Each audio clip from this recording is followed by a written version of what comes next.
지소미아 운명의 날입니다. 지금 시각이 오후 3시고요. 오후 3시면은 이제 9시간도 채 남지 않았습니다. 지소미아가 오늘 자정으로 종료가 되는데 우리 정부는 지소미아를 종료할지 혹시 연장할지 지금 국가안전보장회의를 열어서 최종적인 정부의 방침을 정하기 위한 논의를 이어가고 있습니다. 그러면 먼저 청와대로 가보도록 하겠습니다. 전명남 기자.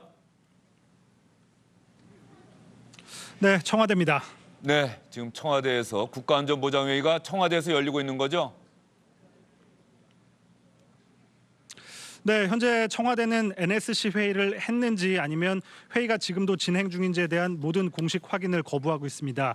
다만 저희가 취재 결과 NSC 회의가 진행 중인 게 확인이 됐는데요. 시작 시간은 오늘 오후 1시입니다. 정의용 실장이 주재하는 상임위 형태인 걸로 보입니다. 강경화 외교장관, 정경두 국방장관 등도 회의에 참석했습니다.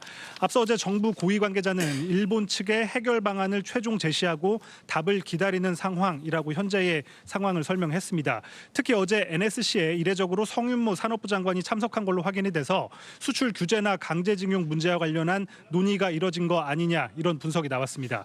우리의 제안에 대한 일본의 최종 입장이 전달됐다 이런 관측도 있는데요. NSC 상임위 차원의 입장이 정리되는 대로 문재인 대통령에게 내용이 보고되고 문 대통령의 재가를 받을 걸로 보입니다. 전명남 기자, 원래 우리 정부는 일본 측의 태도 변화가 없는 한 지소미아는 오늘로 종료된다. 이런 방침을 여러 차례 밝혔었는데 혹시 분위기가 좀 바뀌고 있습니까? 아니면 그대로입니까? 예단하기는 어렵지만 지소미아 종료가 아닌 연장으로 막판 타결이 이뤄질 거란 기류가 감지되는 게 사실입니다. 우리 측 최종 제안을 매개로 지소미아를 1년 정도 연기를 하고요. 일본은 수출 규제를 일부 완화하는, 그러니까 현재의 갈등 상황을 봉합하는 형태의 막판 타협안이 논의 중이란 내용도 취재 과정에서 확인할 수 있었습니다. 오늘 오전에 문 대통령이 반도체 핵심 소재 공장 준공식에 참석했는데요. 시기가 시기인 만큼 어떤 메시지가 나올지 관심이 집중됐었습니다. 일단 일본에 대한 직접적인 비판보다는 소재 부품 자립을 강조하는 원론적 수준의 발언만 해서 상황을 관리한 거 아니냐 이런 해석도 나왔습니다. 다만 막판 돌발 변수가 튀어나올 수 있다는 점, 그리고 일본이 공식적으로는 수출 규제를 풀 뜻이 없다는 입장을 아직 유지하고 있다는 점에서 지소미아가 이대로 종료될 거란 예상도 만만치 않습니다. 강경화 외교장관이 오늘 저녁 일본 나고야 G20 외교장관 회의에 참석할지도 중요 시사점이 될 걸로 보이는데요. 청와대 관계자들은 타협 가능성 아직 반반이다, 막판 살얼음판이다 이런 말로 분위기를 전하고 있습니다. 청와대에서 SBS 전병남입니다. 전명남 기자 이야기 들어보니까 우리 정부가 무조건 지소미아를 종료하는 것은 아니다. 막판 타협의 여지가 있는지 계속 세밀하게 들여다보고 있다. 현재 분위기는 그런 것 같습니다. 그러면 일본은 또 어떤 움직임 보이고 있는지 일본의 수도 도쿄로 가보도록 하겠습니다. 유성재 특파원. 네, 도쿄입니다. 우리 정부는 그동안 이런 얘기를 해왔어요. 일본의 수출 규제 때문에 대한민국이 지소미아 종료를 결정한 거다. 그런데 일본은 여전히 두 사안은 별개다. 이런 태도를 고수하고 있는 겁니까? 네, 일본 정부 대변인인 스가 관방장관의 오늘 오전 정례 기자회견에서도 오늘 밤 종료가 임박한 지소미아에 대한 질문이 가장 먼저 나왔습니다. 들어보시죠. 現時点で韓国政府の判断について予断を持ってコメントすることは差し控えたいと思います。これまで一貫して賢明な対応を求めてきており、その立場に変わりはないと。 지소미아 관련 질문에 대한 대답이니까 스가 장관이 언급한 현명한 대응이란 한국 정부의 지소미아 연장 결정으로도 볼 수 있습니다. 그러나 수출 규제와 지소미아는 별개라는 일본 정부의 대전제는 변하지 않은 상태고요. 수면 아래서 이루어지고 있는 한일 당국 간 협의에 대해서도 일본은 구체적인 언급을 피하고 있는 상황입니다. 일본 정부는 우리 정부가 협정을 그대로 종료하는 기존의 방침을 바꿀 가능성을 주시하고 있는 겁니까? 네, 일본 언론들의 반응을 주시해 봤는데요. 대체로 그럴 가능성, 즉 한국 정부가 지소미아를 연장할 가능성은 높지 않은 것으로 분석하고 있습니다. 물론 한일 당국이 지금까지 수면 아래서 정부 간 협의를 계속해 오긴 했지만 대한국 수출 규제에 변화가 있어야 지소미아 연장을 검토할 수 있다는 한국과 앞서 말씀드린 대로 두 사안은 별개라는 일본의 입장이 좀처럼 접점을 만들어내기가 어렵다는 이유에서입니다. 어제 총리관저에서는 아베 총리와 스가 관방장관, 고노 방위상, 모태기 외무상 등 핵심 강료 4명만 참가하는 이른바 국가안전보장회의 4인 강료회의가 열렸는데요. 이 자리에서도 상황이 크게 바뀔 만한 논의는 이루어지지 않은 것으로 보입니다. 지소미아가 연장되려면 사실 일본 정부도 뭔가 타협안을 내놔야 되는데 말이죠. 지금 유성재 특파원 얘기 들어보면 일본 정부는 그저 한국 정부의 최종 결정만 기다리고 있는 것 같다 이런 생각이 드네요. 네, 일본이 최종안을 제시했고 우리 정부가 검토하고 있다 이런 보도도 있지만 일본 정부는 현재로서는 청와대에서 열리고 있는 국가안전보장회의 상임위원회의 결정을 숨죽이고 지켜보고 있습니다. 한국 측에 공이 넘어가 있는 상황이라 어느 쪽으로 결론이 나든 반응이 신속하게 나오지는 않을 것으로 예상이 됩니다. 사실 일본 정부는 우리 정부가 지소미아 종료 결정을 내린 지난 8월에는 크게 반발했지만 최근에는 반복해서 지소미아의 전략적 효용이 그리 크지 않다 이렇게 의미를 축소해 왔습니다. 만약에 지소미아가 이대로 종료됐을 때 예상되는 게 안보에 민감한 일본의 보수층이 북한의 군사 동향을 앞으로는 신속하게 파악하기가 어려워졌다고 일본 정부를 질책하는 건데요. 이런 질책을 피해가겠다는 의도도 분석됩니다. 지금까지 도쿄에서 전해드렸습니다. 지금까지 우리 청와대와 일본 정부의 움직임 여러분께 자세히 전해드렸습니다. 아직까지 지소미아가 이대로 종료될 것이다라고 예단하기는 어려운 상황인 것 같습니다. 우리 정부가 마지막 논의를 거듭하고 있는데요. 두 분의 전문가와 함께 이야기를 이어가도록 하겠습니다. 최강 아산정책연구원 부원장님, 김대영 한국국가전략연구원 연구위원님 나오셨습니다. 어서 오십시오. 안녕하십니까? 지금 청와대와 일본 정부 얘기 다 들어봤어요. 어떻게 전망하십니까? 저는 아직도 51대 49로서 종료 가능성이 좀 높다고 생각합니다. 이렇게 회의를 하는 것은 굉장히 우리가 고심 끝에 내린 결정이었고 그 결정을 따라갈 수밖에 없는 상황이었다라는 걸 확인할 수가 있었고요. 두 번째는 사실 아까도 말씀하셨지만은 특파원도 얘기했지만은 일본 정부의 입장에 변화가 없거든요. 일본 정부는 굉장히 지금 버티고 있는 상황이고 어찌 보면 한국은 좀 불리한 상황에서 이 문제를 해결해야 되는 그런 상황이기 때문에 종료 결정이 그대로 유지되지 않을까라는 것에 저는 가능성을 더 두고 있습니다. 예, 종료 결정이 그대로 유지되지 않을까.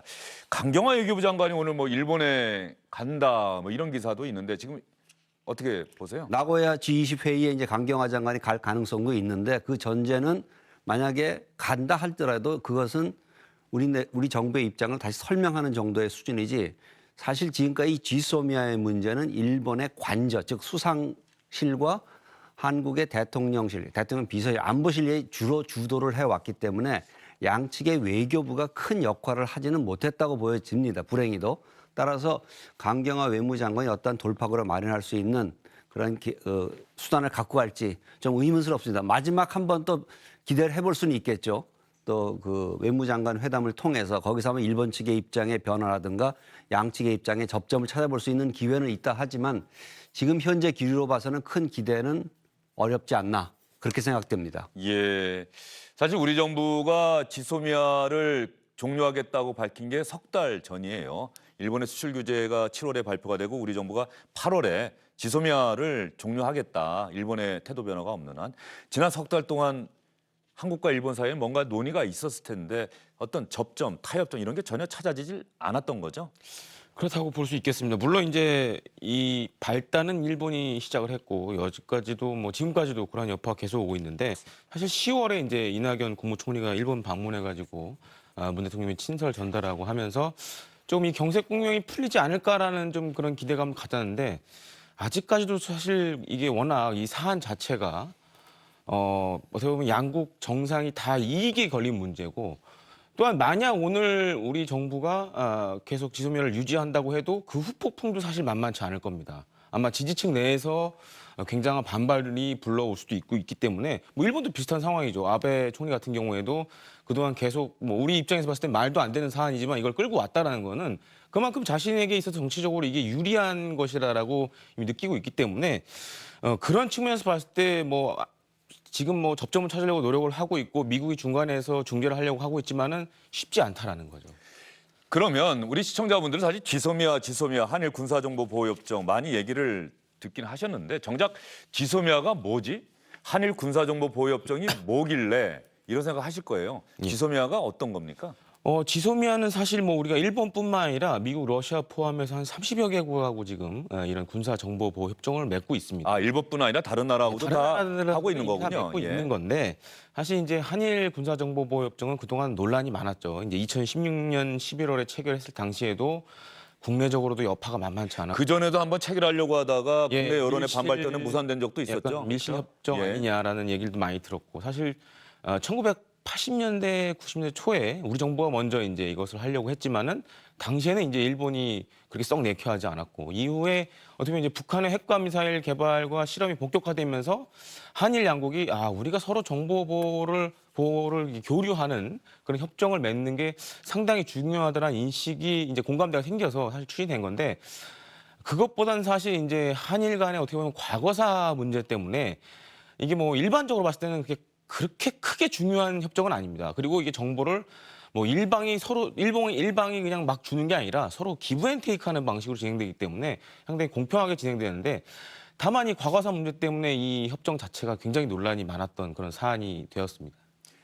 군사정보보호협정에 따르면은 그러니까 군사 정보를 서로 나누는 겁니까? 그렇죠. 가령 북한이 네. 뭐 장거리 탄도미사일을 발사한다거나 네. 뭐 또 중거리 미사일을 발사한다거나 이런 정보를 서로 이렇게 나누는 겁니까? 지금 그뿐만 아니라 군사와 관련된 모든 정보를 공유할 수가 있습니다. 그러니까 자기가 받은 정보를 군사 정보를 상대방에서 준 정보를 잘 보호하겠다는 그런 신뢰에 대한 약속이거든요. 그렇기 때문에 이것이 있다 그래서 반드시 정보 공유한다는 건 아닙니다. 그러나 정보 공유에 제도적 틀을 마련한다는 기초적인 의미가 있기 때문에 군사적인 효용성도 있지만은 사실은 외교적인 그런 신뢰의 상징인 거죠. 따라서 그것이 흔들렸다는 것 때문에 이번에 문제가 큰 거고요. 지금까지 아마 거의 한 30차례에 가까운 정보 공유가 있었습니다. GSOMIA가 지금 뭐 우리가 알고 있는 한미일 3국 TISA라 그러죠. 정보 공유 약정. 예. 이것은 뭐냐면 북한의 핵과 미사일에만 정보를 주는 거고 중간에 미국이 끼어 있는 상태죠. 그러나 군사정보보호협정은 군사와 관련된 모든 정보를 공유할 수가 있습니다. 따라서 우리 근역에서 발생하고 있는 예를 들어서 잠수함, 만약에 북한 잠수함 문제라든가 지난번에 뭐 중국, 러시아 항공기가 우리 영공을 침범했죠. 예. 그럴 때도 사실 그 주변국의 군사 동향을 서로 공유할 수가 있는 거죠. 따라서 어찌 보면은 이것을 통해서 우리의 정보의 이 영역을 확장할 수 있는 그러한 계기가 되었다라고 볼 수가 있는 거죠. 아까 김대영 연구위원도 말씀하셨는데 사실 과거 일본과 이런 걸 할 수 있을 것인가 없을 것인가 가장 큰 문제였는데 사실 그 과거사 문제가 걸려 있는 거 아니겠습니까?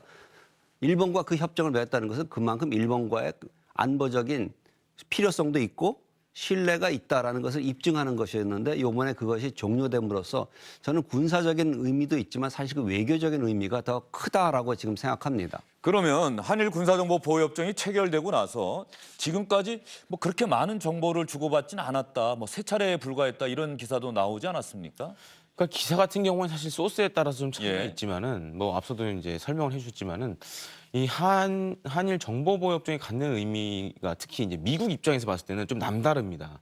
왜냐하면 지금 이 미국은 인도 태평양 전략을 지금 추진 중에 있고 동북아에서 어떻게 보면 한국과 일본이 큰 축이라고 할 수 있는데 이 어떻게 보면 이제 상징적인 이 군사정보보호협정이 상징적인 그런 의미를 갖고 있었는데 만약 이것이 한국에서 종료된다라면은 미국 입장에서도 향후 그럼 인도 태평양 전략을 어떻게 추진해야 되냐라는 그런 좀 골치 아픈 부분도 사실 있습니다. 그리고 이제 우리 입장에서도 사실 이제 북한과 관련된 정보, 특히 이제 미사일과 관련된 정보에 있어서는 사실 우리가 가지고 있는 탐지 자산은 미사일이 이제 만약에 동해로 봤을 경우에 측면에서밖에 못 봅니다. 반면 일본은 거의 정면에서 보기 때문에 이 서로 가질 수 있는 정보가 좀 틀릴 수가 있습니다. 그래서 서로 양측이 정보를 교환해서 이거를 맞춰보는 작업이 굉장히 중요한데 만약 이게 정보보호협정이 종료가 되고 한미일로 한미일 정보보호협정으로 대신 된다라면은 사실 이 정보를 주고받는데 시간도 더 많이 걸리고 이 한미일 같은 경우에는 만약 우리 측이 일본에 정보를 준다 해도 미국을 통해서 줘야 되는 그런 단계적인 문제가 있습니다. 그래서 긴급한 상황에서는 시간이 많이 걸린다는 문제가 있기 때문에 그런 측면에서 봤을 때는 사실상 유지되는 게 이 국방이나 외교 측면에서는 중요하다고 할 수 있겠습니다. 예. 그러면 여기서 드는 궁금증이요. 2016년에 체결되기 전까지는 한일 지소미아가 없는 상태에서 우리가 살아오지 않았습니까? 그 전에 이제 티사라 그래서 삼국 정보 공유 약정을 맺었죠. 예, 어쨌든 간에요. 그렇죠. 예. 그렇지만은 그간에 우리가 중요시해야 될 것은 북한의 위협의 변화와 중국과 러시아의 군사력 증강이라는 새로운 요소가 등장을 하게 된 것이죠. 따라서 우리의 시야도 한반도, 즉 북한 중심의 시야에서 또한 재래식 무기 중심의 시야에서 핵과 미사일 중심으로 옮겨갈 수밖에 없었고 주변국의 군사 동향에 대해서 좀 더 많은 정보가 필요한 상황으로 변했다는 것이죠. 따라서 우리로서는 지금 가장 직접적인 것은 북한의 위협이긴 하지만 또한 잠재적인 그런 위협에 대해서도 우리가 보다 많은 정보를 가짐으로써 예방하고 대응할 수 있는 틀을 마련한다라는 것에 의미가 있었고요. 근데 티사라는 것도 사실 의미는 있었습니다. 그래서 아까 말씀드렸듯이 이것은 핵과 미사일에 관해서만 북한 핵과 미사일에 관한 정보를 공유하는 그런 제한적인 거 약정입니다. 그렇기 때문에 이것이 어떠한 구속력을 갖고 있는 것이 아니고 이거는 할 수도 있고 안 할 수도 있는 그런 약정이었기 때문에 좀 취약한 면이 없지 않아 있었다. 그래서 우리가 좀 아까 이제 김대영 연구위원께서 잘 말씀하셨듯이 이것이 우리의 이제 보다 좀 복층적이고 폭이 넓은 그런 분야로서 확장하고 한미일의 안보 협력을 제도화하는 초입의 단계에서의 조치였는데 그것이 무너졌다라는 측면에서 볼 적에 지금 미국이 강력하게 반발하고 있고 우려를 표명하고 있는 것이라고 생각할 수 있겠습니다. 한일 군사정보보호협정은 미국의 강력한 요구에 따라서 우리나라가 광복 이후 처음으로 일본과 맺은 군사 분야의 협정입니다. 이 협정에 따라서 제가 조금 전에 3차례라고 얘기했는데 지난 체결된 이후 지금까지 29차례 정보 교환이 있었다고 합니다. 지소미아는 1년 단위로 협정을 연장할 것이냐가 결정이 되는데 이제 어느 한쪽이 그만둔다고 하면 더 이상 연장이 안 되는 겁니다. 우리 정부가 연장하지 않겠다고 석 달 전에 밝혔기 때문에 오늘 별다른 태도 변화가 없고 극적인 반전이 없는 한 지소미아는 그대로 종료가 됩니다. 지소미아 종료 문제를 놓고 한국과 미국, 일본 세 나라 사이에 숨가쁘게 진행됐던 그동안의 논의 과정을 영상으로 준비해봤습니다.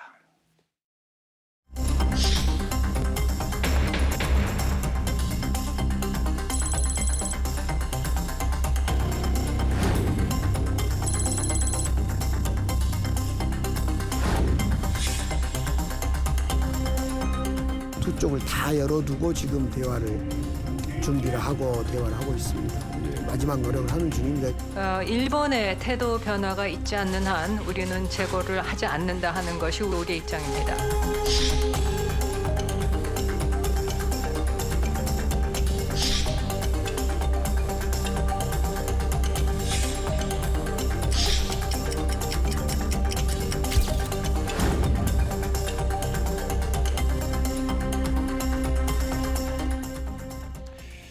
지금까지 나온 얘기를 보면 우리 정부도 뭔가 최종안을 내놓았고 일본도 우리에게 최종안을 제시를 했고 이 최종안에 대해서 한국과 일본 두 나라 정부가 어떻게 논의하고 어떤 결론을 내리냐에 따라서 이제 오늘 저녁, 오늘 오후 늦게쯤이면은 특히 우리 정부의 최종적인 방침은 결정이 될 것 같습니다. 그러면 두 분과 함께 지소미아가 종료될 경우 또 지소미아가 연장될 경우 네. 이 부분에 대해서 우리 그러면 어떻게 뭐가 달라지는 건지 변화가 있는 건지 한번 여쭤보도록 할게요. 먼저 우리 정부가 선언한 대로 그대로 종료가 된다면 우리와 일본 관계는 물론 우리와 미국 관계도 뭔가 경색 국면으로 갈 수밖에 없는 것 아니냐 이런 우려들도 사실 있는 게 사실이거든요. 당연히 경색 국면으로 갈 거라고 저는 생각을 합니다. 1차적으로 미국에서 나올 수 있는 반응은 굉장히 유감이다. 그러면서도 한국과 일본이 다시 이 문제를 다시 제고하길 바란다라는 얘기가 나오면서도 사실 이것이 갖고 있는 의미는 동맹의 약화, 특히 한미일 3국 안보 협력 체제의 약화로 이어지면서 과연 이 재계가 어떻게 반응을 할 것인가. 기업들이 어떻게 반응할 것인가 우리가 고려해 봐야 될 것이고요.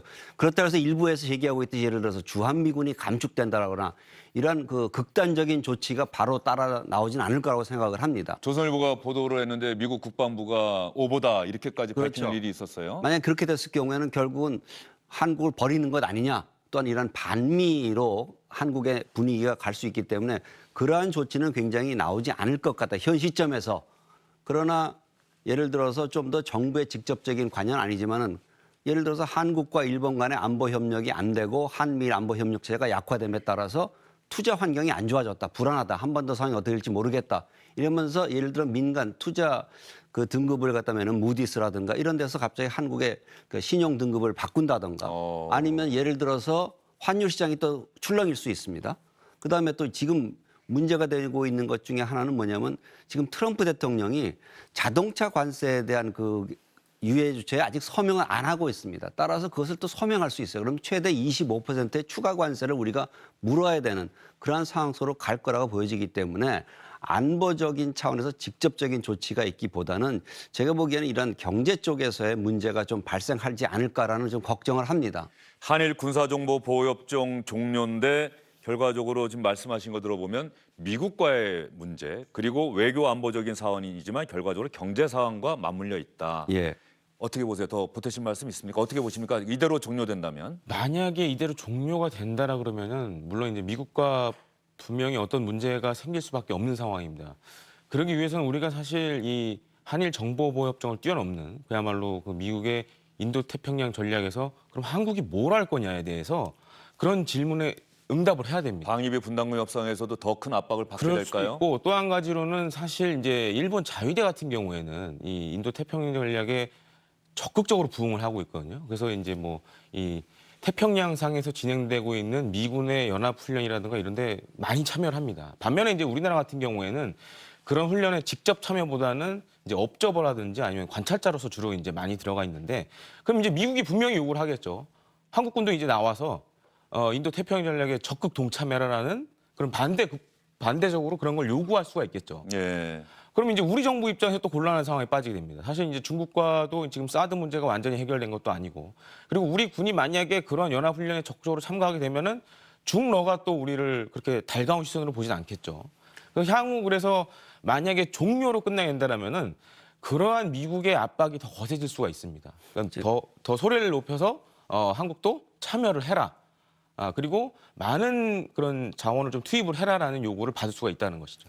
저는 이게 좀 보다 근본적인 문제가 제기될 가능성이 높다고 생각하는데 그것이 뭐냐? 한국이 과연 미국과 같이 갈 수 있는 동맹인가라는 것에 대한 회의감이 발생할 수가 있다는 거죠. 동맹의 근본이 흔들릴 수 있다는 거예요. 지금까지 북한에 대해서 대응하고 지역 안정 평화를 위해서 같이 협력을 해왔고 한미일 3국 안보 협력을 추진해 왔는데 한국은 여기서 떨어져 나갔다. 따라서 한국을 갖다 과연 우리의 동맹으로서 간주하고 같이 걸어갈 것인가에 대한 그런 의혹이 굉장히 크게 나올 가능성이 있고 그 여파가 상당히 오래 지속될 수 있다고 보여집니다. 그러면 막판에 극적인 반전, 한일 정부 간의 물밀 협상을 통해서 진전이 생겨서 네. 연장으로 간다면 네. 어떤 일이 있을까요? 제가 제일 처음 생각하고 있는 건 국내적인 비판이 제기가 될 가능성이 상당히 높습니다. 오히려 국내에서는 비판의 목소리가 그렇죠. 나온다? 왜 그런 잘못된 결정을 해서 이렇게 문제를 어렵게 만들어 와서 막판에 뒤집었는가. 그리고 어떠한 근거에 의해서 이 결정을 번복을 했는가. 확실한 일본의 조치가 있었는가. 일본의 조치가 있었다면 명분이 되고 합리화가 될 수 있겠지만 그것이 충분치 않았다. 예를 들어 수출 규제 조치가 풀려졌다라든가 그렇게 되면 문제가 없겠지만 그렇지 않은 상황에서 우리가 종료를 번복을 했다. 그러면 국내적으로 굉장히 정책적인 실수에 대해서 뭐라고 합리화할 것이냐에 대한 문제가 제기될 것이고요. 그러나 해외에서는 미국에서는 환영을 할 겁니다. 어찌 보면 한국이 여러 가지 어려움에도 불구하고 마지막에 현명한 결정을 해서 굉장히 고맙다. 이런 얘기를 할 것이고요. 일본은 굉장히 쾌재를 부를 겁니다. 결국 우리가 승리한 것이다. 한일 간 외교 전쟁에서 결국 한국이 무릎을 꿇었다. 이러한 쪽으로 나오기 때문에 어느 한편을 볼 때 단 한미 관계를 제외하고 나머지 부분에서 한국 정부가 굉장히 곤란한 상황에 처하게 될 가능성이 상당히 높다고 보여집니다. 그렇게 보시고요. 김대영 연구위원장은 어떠세요? 만약에 종료가 안 되고 계속 유지가 된다라 그러면은 사실 이제 미국 정부 입장에서 왜 지소미아 유지를 원하느냐 가장 핵심적인 것은 한일 양국의 과거사 인식이 다르다는 걸 미국도 충분히 알고 있습니다. 그렇기 때문에 이게 지소미아가 만약 종료돼서 향후 다시 하려고 했을 경우에 여파가 어마어마하다는 것도 이미 알고 있기 때문에 그런 측면에서 계속 유지를 해줬으면 하는 바람이 있는 겁니다. 그래서 앞서도 이제 최강 의원님이 말씀하셨지만은 사실 저도 그게 가장 우려되는 부분이 유지가 된다 그러면은 과연 그 국내 여론이 어떻게 움직일지는 사실 그거 뭐 아무도 모르는 일입니다. 물론 이제 야당 일부에서는 지소미아 유지에 찬성을 하고 있지만은 여당 같은 경우에 사실 그동안 계속 이게 종료해야 된다라고 얘기를 많이 하지 않았습니까? 그럴 경우에 대통령 입장에서 상당히 이제 곤란해지는 상황이 빠지게 됐죠. 빠지게 될 수밖에 없죠. 그렇기 때문에 만약 일본이 그에 상응하는 무언가를 주고 우리가 유지를 한다라면은 이게 별탈 없이 지나갈 수 있지만 그래도 아마 대국민 설득 작업이 굉장히 많이 필요하지 않을까 생각합니다. 예, 알겠습니다. 우리 정부가 과연 어떤 최종 결론을 내리게 될지 이제 시간이 얼마 안 남았습니다. 이제 조금만 지나면 우리 정부의 최종적인 방침과 원칙을 확인할 수 있습니다. 두 분간에 여기서 인사를 드릴게요. 오늘 말씀 정말 잘 들었습니다.